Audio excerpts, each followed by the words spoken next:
program. Thank you. So yeah, they're going to share what strategies they've used to spread the word, what has worked well or what has not worked as well, and then what additional strategies, if any, they think could be effective in reaching new people with dementia and care partners for dementia-friendly programs in the community. So we are going to hear from Lynn Crawford, who is with Hope Dementia Support in Clark County. We will hear from Ginger Opdyke, who is with Whidbey Island Dementia and hosts their memory cafe there in Island County. And then we'll hear again from Kristen Ocean, the memory loss program social worker at Greenwood Senior Center in King County on that topic. They each have 6 to 8 minutes to share. We're going to hold our questions until all three of them have shared. I'm going to implore you all to please watch your own time. You set your cell phone or something like that. 6 to 8 minutes is what you got. I don't want to interrupt you. So I think we'll just go ahead. So first up, we have Lynn Crawford. Thank you, Lynn. All right. So I'm going to share. Of course, it came up to the.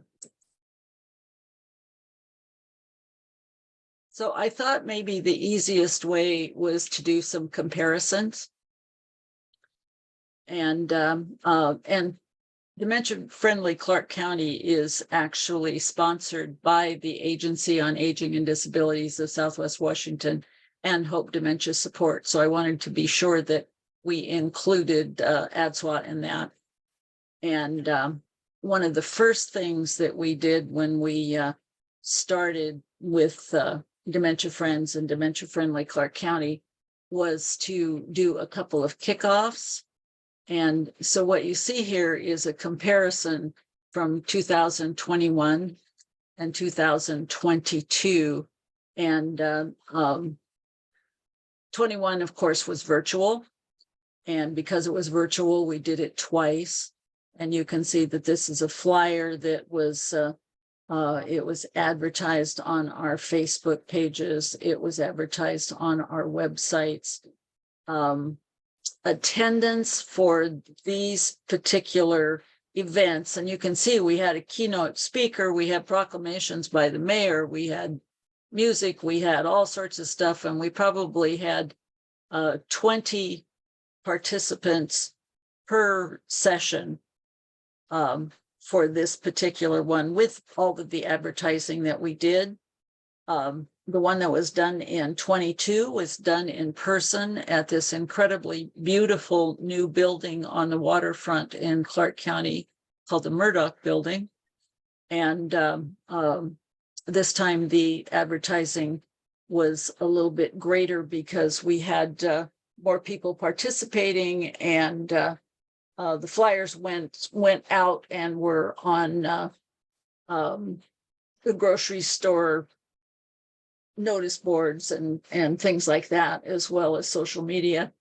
And we really thought that because the Murdoch building was new and beautiful and people wanted to look out the window at the river from the 3rd floor, that we would have greater attendance with that. And in fact, we did, so that we probably had about 50 that were there to actually have a Dementia Friends presentation.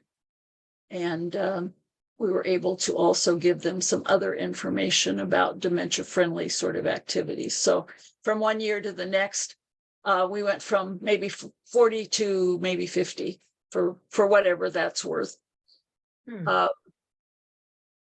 I wanted to share some dementia-friendly programs just so that you can see them. This one has been around for a long time. Besides having flyers that we provide for the community, and so that you understand that the programs that Hope has are not limited to people that participate with Hope. So on our website, we actually have an assessment form that is also a request form, so that if someone feels that a family member could benefit from a baby doll or one of the robotic pets, all they had to do is complete the form and request it, and we would provide those. This has been going on for several years, and last year we distributed probably about between babies and cats and dogs, probably somewhere around 40, through the advertising that we're doing and word of mouth, and people know that they're out there. The other thing that we do is provide that information to our local community partners, such as the memory care facilities and the assisted livings. So the next one of our programs, sorry about that.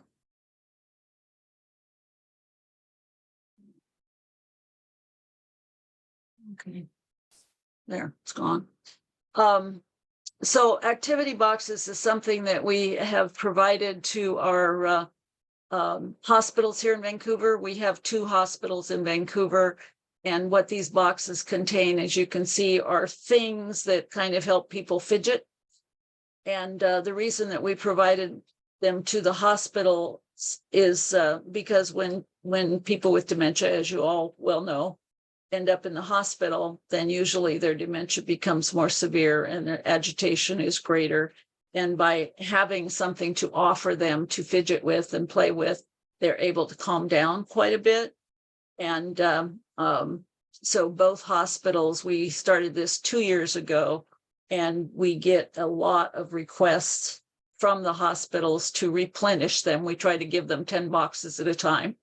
And it's getting, particularly for the legacy hospital that we're providing them, about every 6 weeks. So we're able to reach them again through word of mouth, but we also make them available on our website, and we have advertised them on our social media as well. And the trail maps. This is another one of our dementia-friendly processes that we started about 2 years ago, and we've done 2 maps a year. And they actually go out to our parks and recreation so that they're aware of them. We also distribute them to the various assisted livings in town and to our support groups, so that our support groups are aware that they're available. And the one that's particularly popular is the one at the Richfield Wildlife Refuge, because it actually has a QR code that gives you access to their radio frequency that describes the path that they're driving through. So it's a pretty cool thing. And because of the fact that we've distributed them throughout the town, they're pretty well known and pretty well used.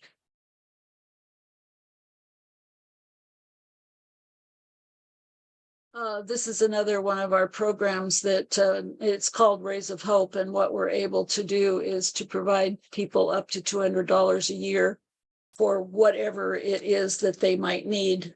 When all seems hopeless, the smallest gestures can make the biggest difference.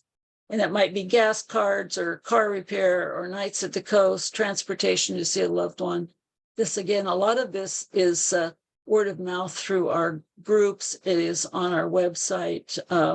It is our facilitators who do our weekly support groups get information about all of these things, usually monthly, and they're pretty good about distributing them to the people that come to our groups.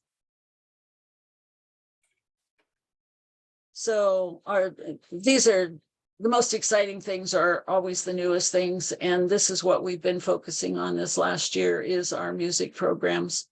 One is Music and Memories, and the other is Making Music at Home.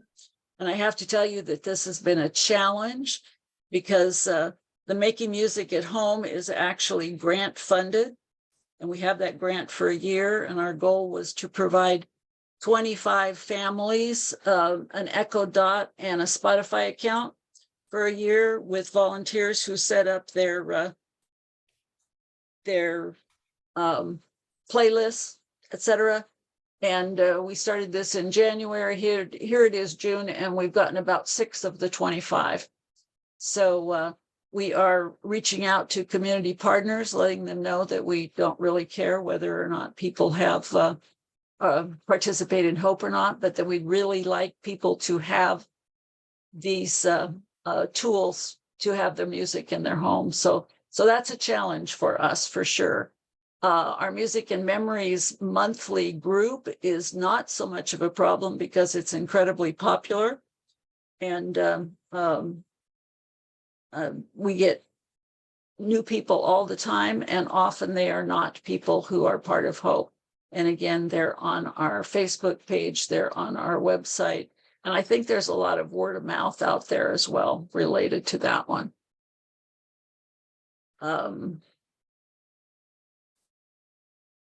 So this is a comparison of a resource fair that we did in 22 and one that we did just a few weeks ago. And you can see all the participants. There might be twice as many organizations that participated in 23 as in 22. We advertised it everywhere. And I really think they liked the food truck a lot.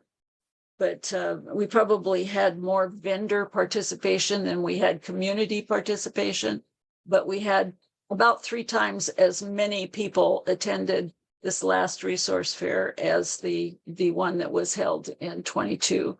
So we saw quite an increase in interest. And all of these folks had information related to dementia care, to improving the plight of people who have dementia. And we're very, very excited that as of June 21st, we will have our first Dementia Cafe since the last one in Vancouver closed at during COVID. The restaurant closed, not just the Dementia Cafe. So we didn't have any in Vancouver. And we will be starting this one on June 21st. And again, it's been on Facebook. It's been, there's been press releases about it. And advertised in our Senior Messenger, which is a senior publication here as well. And so we're very excited to see how that's going to go. And then coming soon, who knows? So that's what I got. Thank you so much, Lynn. I love it. And it's super helpful to see the visuals, some of the actual flyers that you've used.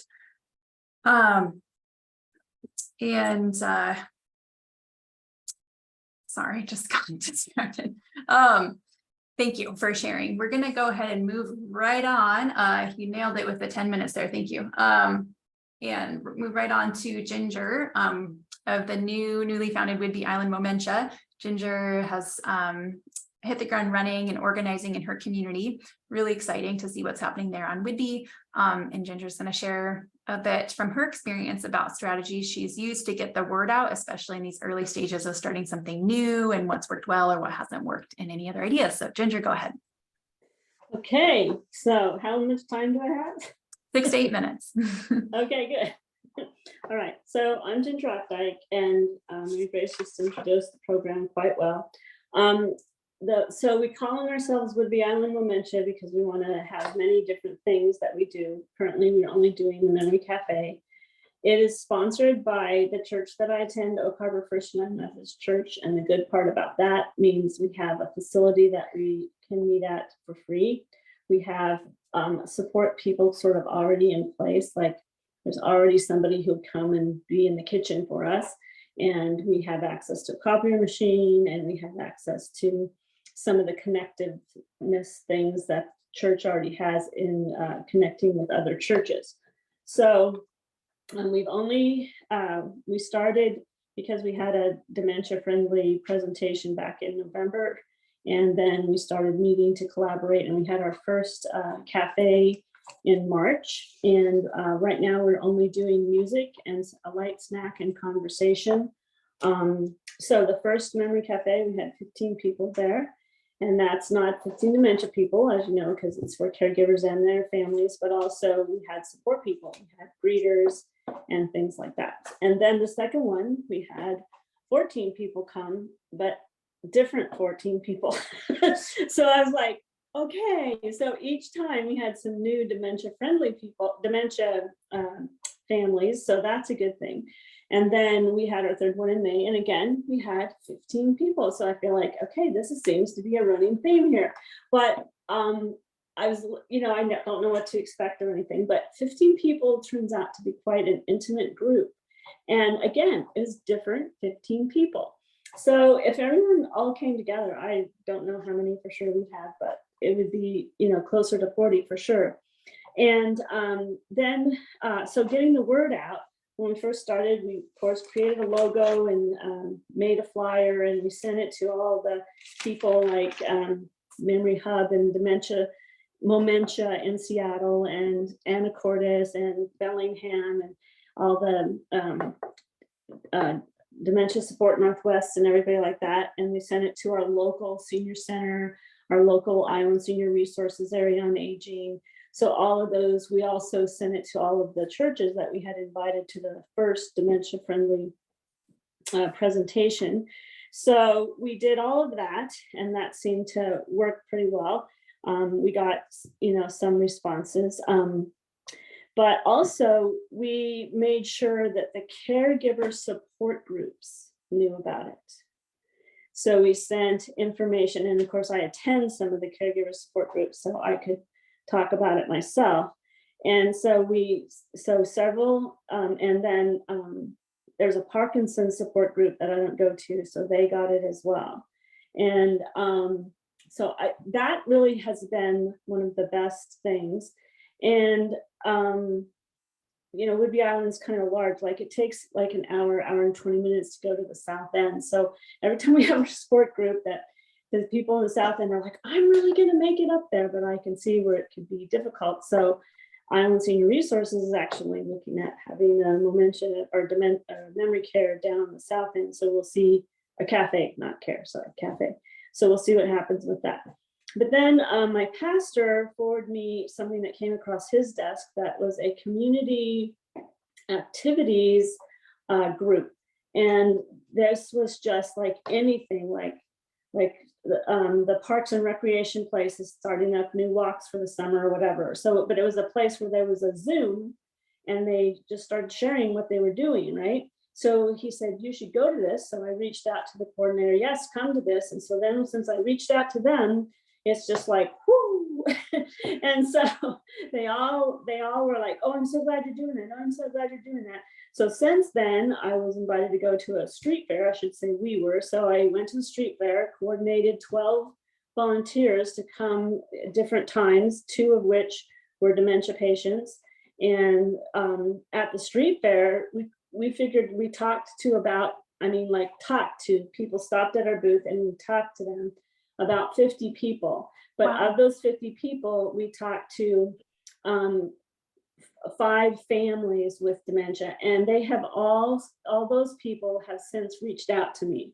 And so we'll see what happens with what comes on next Tuesday on the 20th, when we have it on the 3rd Tuesday. So 2 Tuesdays, whatever.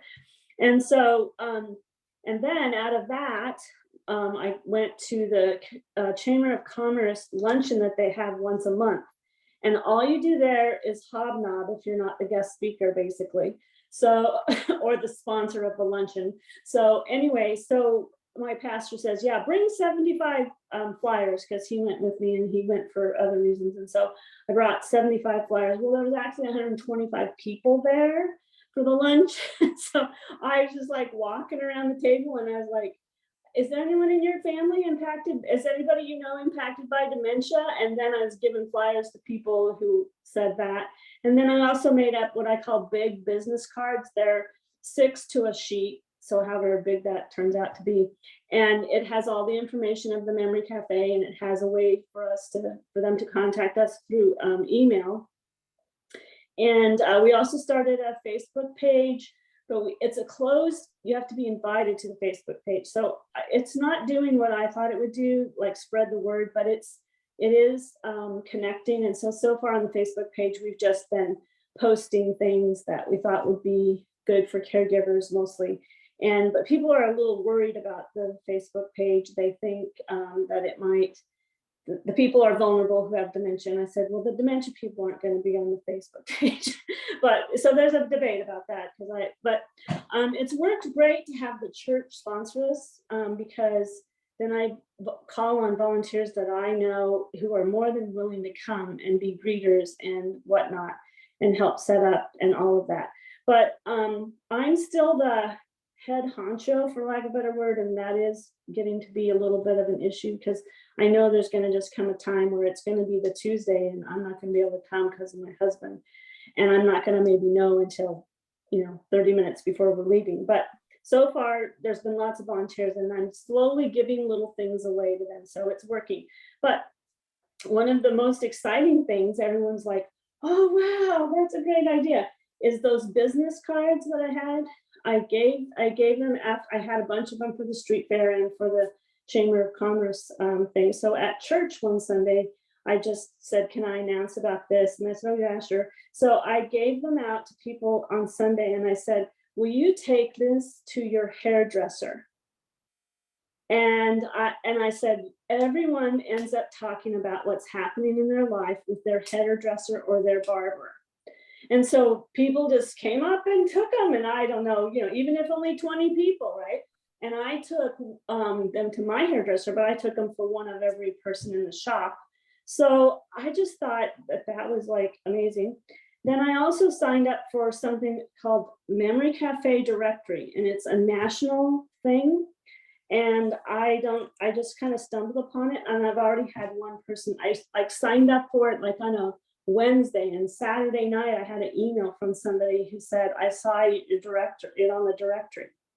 So I was like, wow, that's fast. So, and then Mary Grace keeps sending me people that through UW get connected with us. So we're going places, and it's really cool. Oh, this is another thing that's I think will be very helpful, is the Island Senior Resources has like a thing on their website if you want to volunteer, right? And they volunteer for things like Meals on Wheels and work in this thrift shop and all of that. But we're talking with them, and they suggested that they put the Memory Cafe as one of the things to volunteer on.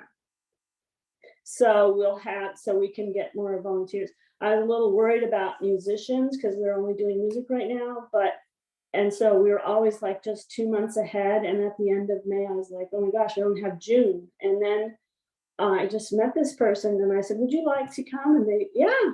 So now I have all the way through September, and they're all different musicians, and they're all said, we'll come back anytime. So I'm just like blown away. Long term, I'd like to see something like a worship service for dementia people. And ironically, Mary Grace just sent me this name of a person who's trying to start that somewhere else. I don't know, I assume it's in Seattle area, but I haven't talked to them yet. And I'd also like to start a faith-based caregiver support group where you could talk about how your faith impacts your caregiving and how caregiving impacts your faith. So, and also talk about the faith of the person you're caring for. How do you support them in their spiritual journey? So I'd like to do that, but so far we're not, like, we're sponsored by the church, but we're very clear that we're not doing church things unless we specifically announce them, because we do have some Buddhists, one family that's Buddhist that are attending. So we don't want to step on anybody's, and my time's up. Wow, Ginger. And somewhere in there you find time to sleep too, is that right? Yeah, and care for my husband, yes. Yes. Wow. Thank you so much. That was really inspiring and fun to think. I was just sitting here thinking about, like, sometimes I'm like, oh, I have to like be on Instagram or all these other like newfangled social media to get the word out. And I loved hearing about your like new school, old school ways of getting the word out. Like you said, those business, like being at the street fair, making the business cards, taking them to your hair salons, just very inspiring. So thank you.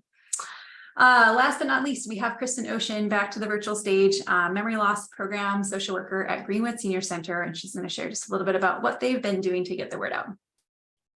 When Mary Grace asked me, I said, I feel like I should be one of the people watching versus one of the ones sharing. But I love your energy, Ginger. You sound like you've had so much success. That's very inspiring. So at Greenwood, we've started several new programs with some success and some not success. So we tried an art hour project, which was one of the ones that I presented at one point as how do I get people to come? And that was one that started with a lot of people and then it trailed off and ended up with very few people. But more recently, we started an early stage memory loss volunteer opportunity. And so we've only had one, it's going to be monthly. We've only had one and we had a really good turnout. We had 7 people with memory loss plus care partners, about probably 2/3 of them brought a care partner. And then they stayed and had lunch, and that was very popular. And so the next one is next Monday. And so fingers crossed that the turnout stays high. The things that we've done to promote, I have the luck of sort of being on Karen Mack's coattails. She's been in the community for so long that she has relationships, like Ginger mentioned, so, and Lynn, so much of it I think is word of mouth. And so Karen has established the relationships with the doctors and the clinic offices, and having a doctor tell you about a program feels almost like a prescription. So it's like, you should call the Greenwood Senior Center. It's the doctor telling you to do it. And so I've had several people who have said, well, my doctor told me I should reach out, or the social worker at the hospital. And so I think building those relationships is really critical. So the medical is one field, but then also things like this. And so like working with Pam and having Pam share her programs with us and our programs with your group, and Melinda and Momentia. We do not have a social media presence that's very strong. And I feel like we should work on that, because one of the challenges that we constantly have is we have the same people who tend to come to all of our programs. And so with the exception of the Song Circle has its own group of people that sometimes dip their toe in the others and sometimes don't. And I think that's an interesting phenomenon. So let's see, interagency promotion. We also have the review, which is a paper version of the Finney Neighborhood Association. And so that's essentially a newspaper that goes out to thousands of households in the neighborhood. And that has our events and activities posted in as well. And so with the exception of social media, we're hitting a bunch of different parts. Another fail was we tried to do an improv workshop with Taproot, and that one, I don't know if it was timing, but we promoted that. We did word of mouth and we had not nearly as much success with it. So another piece I think is unsuccessful is I also do email blasts. So I send out the calendar, and then I'll also email highlighting different activities we have coming up. And I very rarely have someone say, oh, I got your email and therefore I'm signing up. And so it's something that I can check off my list, but I'm not sure how effective it is. Versus if I email someone directly, or if I call somebody, then if they get a personal invitation extended, they are much more likely to come through. My other notes, I did a survey recently that I told a couple of people about that I was talking, because we were trying to decide what people are looking for. So what are they interested in? And if they're not participating, why aren't they participating? And so far, I did my email blast. I've gotten 21 responses out of probably 100 people that I've sent it to. And so I'm curious to see, I'm going to give it another couple of weeks and figure out what people come back with to say. And I think really I am ceding a lot of my time, Mary Grace, but I feel like that's, but that, I think that Ginger and Lynn pulled out so many of the strategies that worked.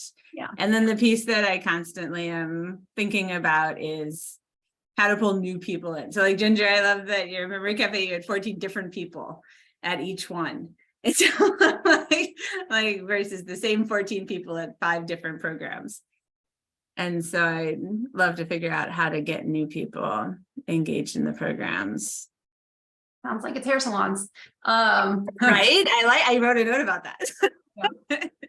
Well, thank you, Kristen. Appreciate your willingness to share, even though like you were feeling, oh, what do I have to share? You have much to share, much wisdom to share. So thank you. Really appreciate hearing from you.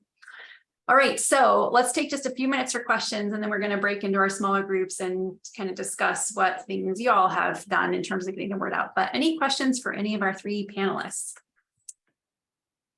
or comments?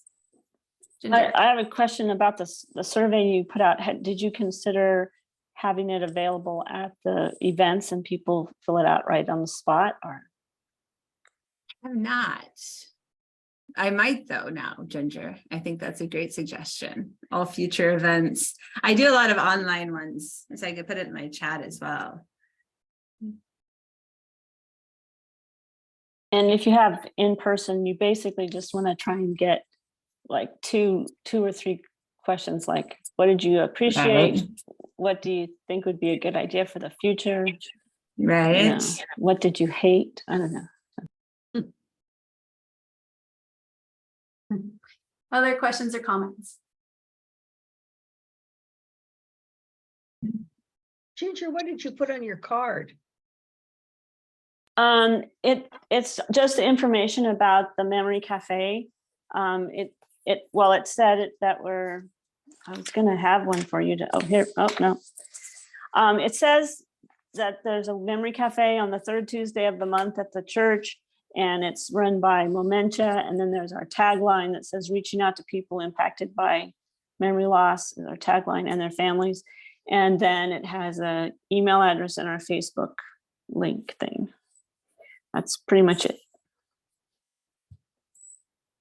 And I think it says music and conversation and a light snack. Something to that. Yeah. Oh, you're muted, Betsy. Lots of information on one little piece of paper there. That's good. Well, let me find one because it's really not. It sounds like a lot, but it really turned out. That's why I made it a bigger thing, because I should have gotten creative like you guys and shared my screen. So, and we could, but let me see where, my thumb's in the way. Okay. It's not showing at all. Okay. I'll put it right here. This is what it looks like. Nicely done. Well, see, and I had a volunteer, and this is interesting. Most of my volunteers that are actually, like, I'll say working, not just, I shouldn't say working, but that are doing significant things are former family caregivers. Like they're cared for their mother-in-law, I have a couple of widows from dementia people. And so, yeah, anyway, is that enough of that? Nicely done. Thank you. That's very cool looking. So that person said, I'll do your PR stuff. And so she made all these things. She gave me, we have a banner now that she made, the logo for it and everything. So yeah. Anyway. Awesome. Well, our time is short, so let's go ahead and get into our small groups. Allison, if you want to create, again, groups of 3 or 4